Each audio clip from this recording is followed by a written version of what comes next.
Hey everybody, Scott Voak with Pacific Sotheby's International Realty. Hope you're having a great day. What I want to talk about today is a recent article stating that Goldman Sachs believes there are 4 cities in the United States poised for a 25% drop in the real estate prices, and they picked our San Diego as one of them. I'm going to very quickly, in about 5 minutes, 3 slides, I'm going to show you why they are way off base. There's no way San Diego is dropping like that. And for the people who are comparing 2023 to 2008, they're either just looking for clickbait or they don't really have a clue as how supply and demand drives the market.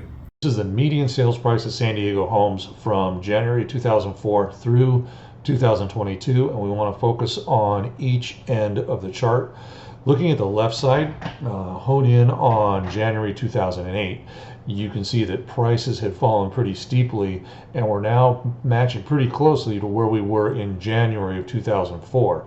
So that was a 4-year cycle where prices went up, stayed level, and then went back down, and represented an 18% drop from the peak.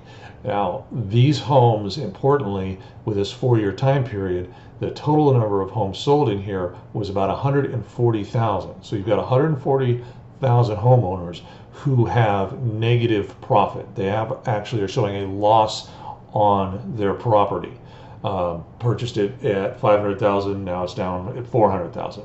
Now let's go over to the far right side to today's date, and we're looking at the same rapid increase and rapid drop, but our time at the peak was abbreviated. In fact, it was only about 2 months. So what that means is even though we have fallen 13%, there was only about 33,000 people that had the opportunity to buy homes in that period, which means we have 33,000 homes where the folks had a loss versus 140,000 homes back in 2008 where the people had a loss. Now, even to compound this problem, you've got to remember what financing was like in 2008.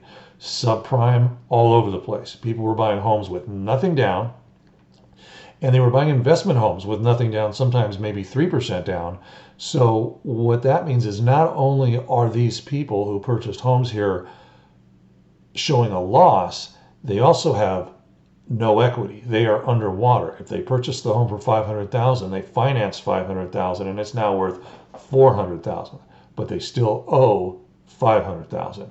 So this showed a loss as well as negative equity. There was no incentive for these people to hold on to their homes, especially after the federal government came out and said that they were going to forgive debt relief if you short sold your home. So we saw a flood of short sales, and that drove the price down further to what we saw there at the 2009, which represented an overall 40% drop from the peak. Compare that to today, most loans are 20% down, and most people who have purchased the home in the last year have put 20% or more down. So even if they've only put the 20% down with the houses losing 13%, they still have 7% equity. So on an $800,000 home, they're still sitting on $50,000 to $60,000 of equity. Plus, it's their primary residence where they're raising their family. They've got equity, so even though they're showing a slight loss right now, they're going to keep making the payments to protect the equity and their family's homes. Real estate, like all markets, is built on supply and demand. And I want to show you 2 very quick slides that depict the difference between the supply and demand now and back in 2008. But those slides are driven by this slide we've been looking at. So this is very important to build the case and show you how there were 140,000 homes underwater starting 2008, while we had 33,000 homes with reduced profit in 2023. Here we're looking at monthly sales in San Diego County from January 2004 through 2022.